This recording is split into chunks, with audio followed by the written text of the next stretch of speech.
Olá, este é o Ecosenado e você vai ver nessa edição. A Suécia quer ser a primeira nação rica do mundo com zero emissões de carbono até 2045. O desafio dos suecos é superar uma crise de energia sem deixar de cumprir a promessa feita no Acordo de Paris.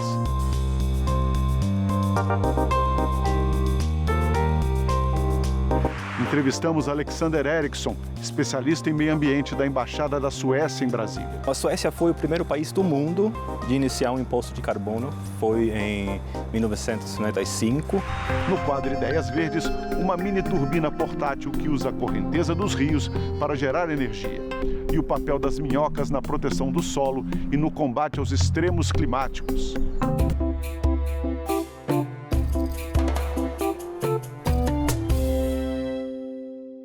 Primeiro país do mundo a criar um imposto sobre o carbono, quase 100% da geração de eletricidade livre de emissões. A Suécia aceitou o desafio de lutar contra as mudanças climáticas, fazendo de limões uma limonada. E os seus setores econômicos já estão usando a inovação para continuarem competitivos e fortes em um futuro livre dos combustíveis fósseis. A Suécia tem um território menor que a Bahia. Seus 10 milhões e 400 mil habitantes desfrutam de um alto padrão de vida. O 12º maior PIB per capita do mundo. Expectativa de vida de 82 anos. O 7º melhor IDH do planeta. Poucos países consomem mais energia per capita do que a altamente industrializada Suécia. Mas as emissões de carbono são baixíssimas se comparadas às de outras nações ricas. Na média, cada morador dos Estados Unidos libera quase 4 vezes mais dióxido de carbono, o CO2, por ano na atmosfera do que um habitante sueco. O país responde por apenas 0,1% das emissões globais. Com 56,4% da energia que consome proveniente de fontes renováveis, a Suécia já é, de longe, o país com a mais verde matriz energética da União Europeia. A transição verde é uma tarefa que se tornou ainda mais urgente à luz da guerra na Ucrânia. O plano de reduzir as emissões em 55% até 2030 é vital para se alcançar a neutralidade de CO2 até 2050 e cumprir as metas estabelecidas no Acordo de Paris. Na Suécia, estamos orgulhosos de nossas próprias contribuições para a mudança da Europa, de dependente de fósseis para livre de fósseis. Empresas como a fabricante de baterias Northvolt ou a montadora de automóveis Volvo estão criando formas inovadoras de reduzir a dependência da Europa dos combustíveis fósseis.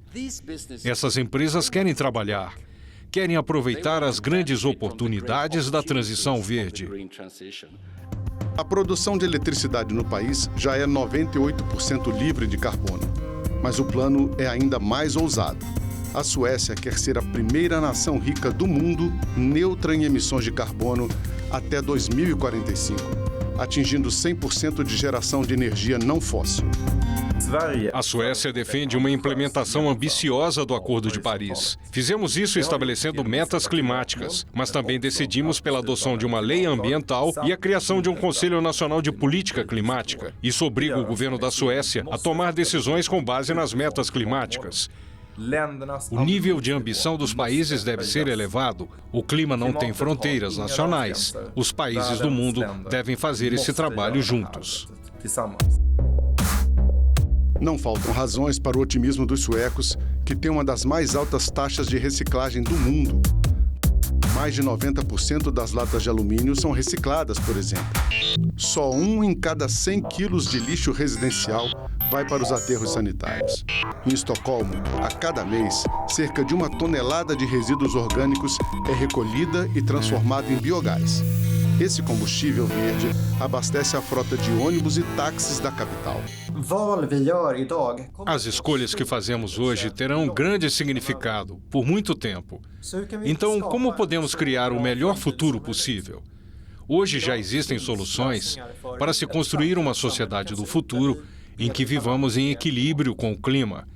Quanto mais rápido chegarmos lá, mais estresse prejudicial ao clima poderemos evitar.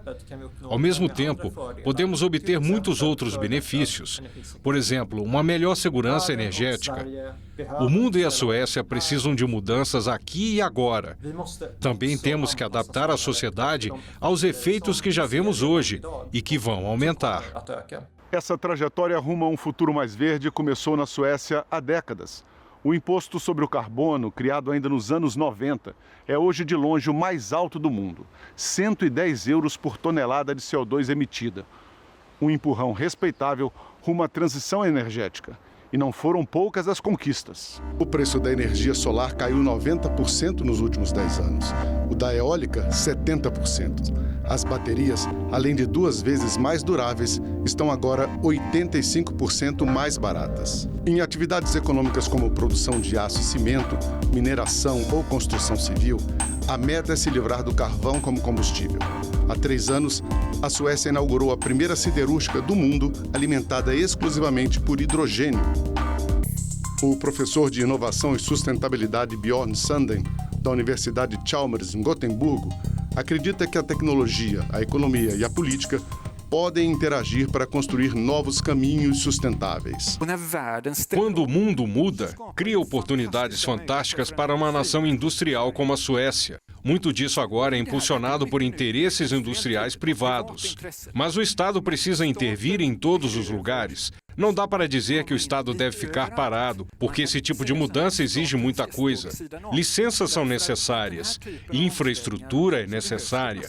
Atualmente fala-se muito em acelerar esse processo, mas outras coisas também são necessárias. É preciso competência, muita competência em diferentes níveis, tanto competência avançada quanto uma quantidade enorme de pessoas capacitadas para isso. E quando a indústria muda, isso também afeta a estrutura social. A Fossil Free Sweden reúne empresas de 22 setores industriais e comerciais, da aviação às lojas de roupas, das estações de esqui à indústria automobilística. Elas firmaram o compromisso de deixar de usar combustíveis fósseis sem perder competitividade. As metas de redução já para 2035 variam de 50% a 100%. Mas agora podemos ver uma dramática mudança de mentalidade entre os líderes empresariais. Muitos deles veem possibilidades de serem livres de fósseis e agora criam novas oportunidades de negócios. E, portanto, muitas empresas estão agora com pressa de se transformar porque perceberam que não farão parte do mercado em 2035 se não forem livres de fósseis.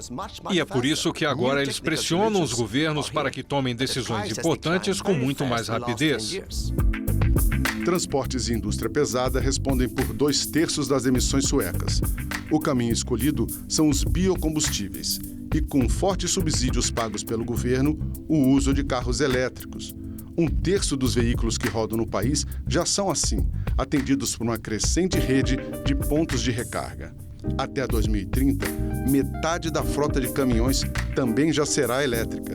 A Suécia realmente é um paradigma a ser observado no mundo. Seja porque, pelo que já fez, por exemplo, desde a década de 80, início da década de 80 até agora os anos 2020, 2019, 2020, ela reduziu muitas toneladas, 70 mil toneladas, me parece anuais, até para 40 mil, mais ou menos esse patamar de emissões de CO2. Então, é uma evolução notável. Também teve uma evolução muito grande, passando de 30% de uso de energia verde para 52%, 53%. Então, foi também uma evolução muito grande. Então, isso é um exemplo a ser observado como paradigma para aqueles que acham que a busca por cuidar do meio ambiente, para um meio ambiente mais equilibrado, faz sentido para o nosso mundo de hoje. Mas a Suécia também tem Greta Thunberg, a jovem ativista ambiental que ficou mundialmente famosa e que está de olho nas ações do governo do seu país e da União Europeia. É o que vamos ver a seguir no Ecosenado. A Comissão de Meio Ambiente vai debater o projeto de lei 2088 de 2023 do senador Zequinha Marinho, que obriga os países que exportam produtos para o Brasil a adotarem metas de emissões de gases do efeito estufa iguais ou inferiores às praticadas pelo Brasil. O objetivo é dar tratamento isonômico no comércio internacional. O senador alega que, em muitos casos, as normas ambientais na União Europeia, por exemplo, são menos rígidas que aquelas exigidas dos produtores rurais brasileiros. Após análise na CMA, a matéria segue para a Comissão de Assuntos Econômicos. A Comissão Especial de Hidrogênio Verde do Senado realiza em 17 de maio a segunda audiência pública do seu plano de trabalho. O debate deve contar com integrantes do Ministério de Ciência e Tecnologia, da Petrobras e do Conselho Federal de Química, além de professores, pesquisadores e representantes do setor de biomassa e biogás. A comissão especial tem o objetivo de, ao final de 2 anos, apresentar uma proposta de legislação para o setor de hidrogênio verde no país.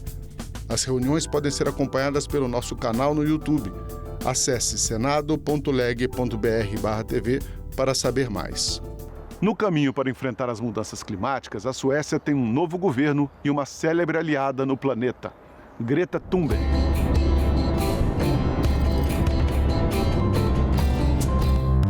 Em outubro passado, um novo gabinete, liderado pelo Partido Moderado, assumiu o governo da Suécia, propondo cumprir as metas do clima, mas com uma correção de rumos para dar às famílias e às empresas energia acessível e barata. Até muito recentemente, a Suécia era autossuficiente em energia 24 horas por dia, 365 dias por ano. 6 usinas nucleares em pleno funcionamento foram fechadas desde então devido a razões políticas. A avaliação deste governo é que isso foi ruim para os negócios, para o clima, para as finanças domésticas e também uma má política de segurança. Devemos reconstruir o sistema energético sueco e, ao mesmo tempo, debelar a crise aguda de energia por que passam as famílias e as empresas suecas. A abordagem do novo governo levantou polêmicas. Novas usinas nucleares serão construídas, mas elas vão levar 10 anos para entrar em operação, não podendo contribuir para o alcance das metas de 2030. O objetivo de nossa política energética é que a Suécia passe de um déficit iminente de eletricidade para uma abundância de eletricidade livre de combustíveis fósseis. A competitividade internacional da Suécia baseia-se no bom acesso à energia acessível. A transição climática e a política de segurança são agora 2 grandes fatores internacionais adicionais. Nem a Suécia nem a Europa podem depender da Rússia para ter energia.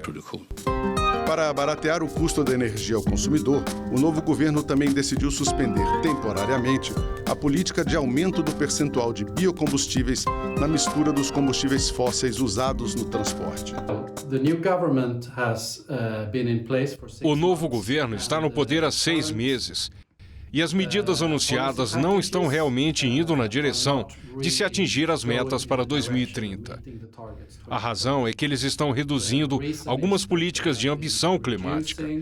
Por exemplo, a mistura de biocombustíveis na gasolina e no diesel. Em segundo lugar, eles removeram os subsídios para veículos elétricos. Como não houve novas políticas implementadas para compensar isso, neste momento o caminho não está sendo realmente o de cumprir a meta de 2030. E isso foi confirmado nas últimas semanas pelo Conselho de Política Climática e pela Agência Sueca de Proteção Ambiental. Por fim, em outra medida polêmica, Ulf Kristersson, para acalmar parte de sua base de apoio no parlamento, extinguiu o cargo de ministro do Meio Ambiente, que agora está vinculado à pasta de Clima e Negócios.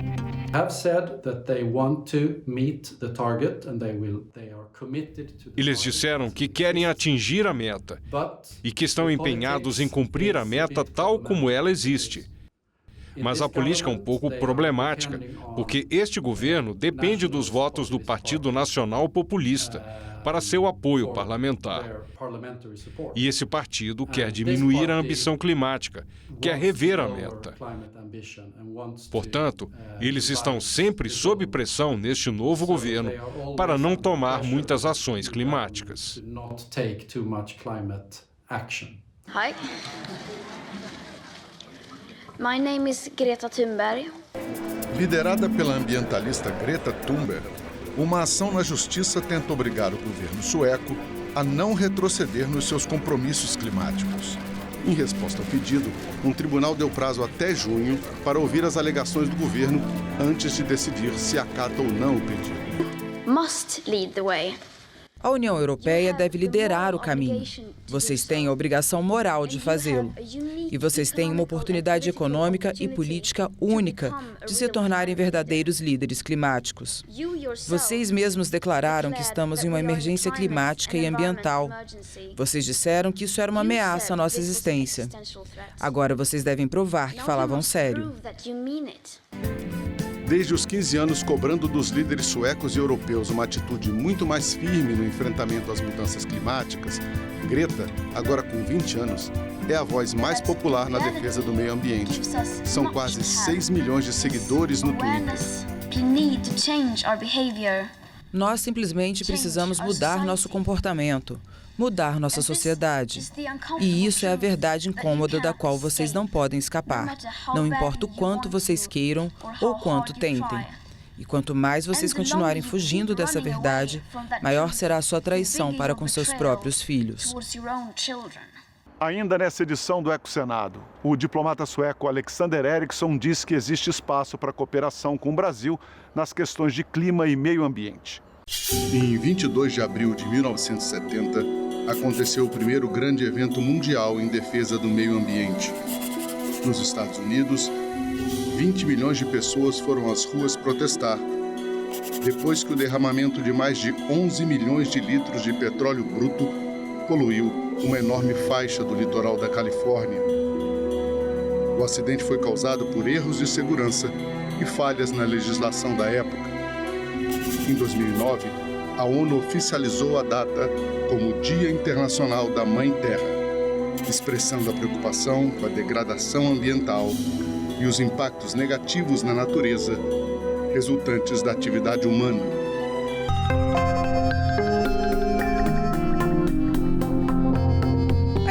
Hidropower é capaz de transformar a energia cinética da correnteza dos rios em eletricidade para pequenas comunidades. Essa mini turbina com 3 lâminas de 1 metro de diâmetro foi projetada para funcionar em canais com profundidade e largura mínimas de 2 metros. Uma rede de cabos de aço impede que detritos flutuantes possam se acumular na turbina ou danificar as lâminas. Há também um sistema de ancoragem, que pode ser feito no fundo do rio, no suporte de uma ponte ou mesmo na margem.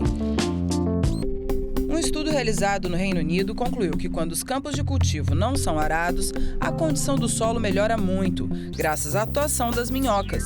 Essas verdadeiras engenheiras subterrâneas constroem pequenos túneis que ajudam a terra a absorver de 4 a 10 vezes mais água do que os campos sem minhocas.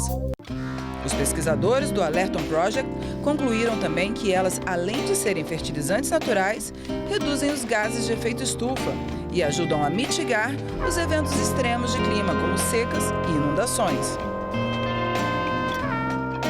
O EcoSenado foi até a Embaixada da Suécia em Brasília para conversar com o diplomata Alexander Eriksson sobre política ambiental e de que forma o país dele pode colaborar com o Brasil em temas como energia verde e resíduos sólidos. Eu acho bem possível, mas é um fato que temos que acelerar os nossos esforços para lidar com a crise climática que estamos enfrentando. Os desafios são muitos, mas não existem alternativas.